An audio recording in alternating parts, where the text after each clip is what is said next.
Hi, I'm Audrey Nelson, Research Associate with the Tennessee Center for Policy Research, and this is a mini pork report covering the Music City Star. Public transportation has never been a popular choice for Nashville citizens. The current bus system averages over 30,000 weekday trips in a metropolitan area of 1.6 million, ranking near the bottom when compared to cities of similar size. Nashville's layout doesn't make for a high population density either, with Metro Nashville averaging about 230 persons per square mile.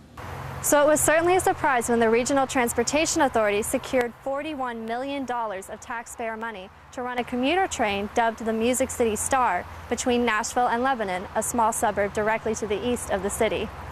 Proponents predicted a daily ridership of 1,500, but the train has only averaged about half that, peaking at 850 passengers per day in January 2010. Despite running on single tracks and at only peak hours, the train has cost roughly $4.1 million yearly to operate. Based on average ridership data from 2008, Cato Institute senior fellow Randall O'Toole determined that the government spends $25,000 each year per commuter. As O'Toole noted, that's enough money to buy each commuter a new Toyota Prius every year for the next 30 years.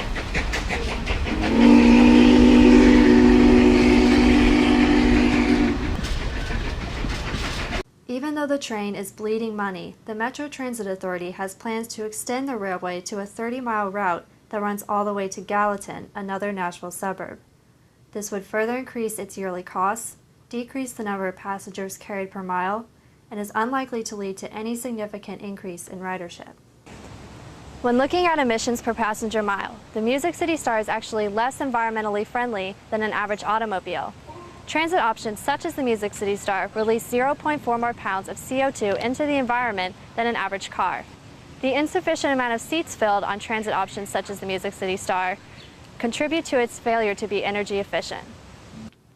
Ideally, transit agencies should restore the system to that which prevailed in most American cities before 1964, when Congress gave cities incentives to overtake private transit companies.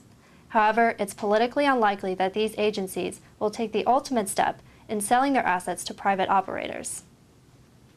A more feasible solution would employ the use of vouchers.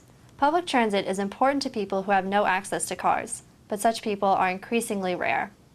92% of Tennessee households have at least one car, so even those who don't have access to drive do have someone in the household who can drive for them. Instead of funding expensive transit agencies and projects to serve the few who lack a car, state and local governments could give transportation vouchers to apply to any public conveyance: taxis, private shuttle buses, intercity buses, or even airlines. This would give people the mobility they need at a much lower cost to taxpayers. To learn more about this story and others, check out TCPR's 2010 Pork Report, available at tennesseepolicy.org.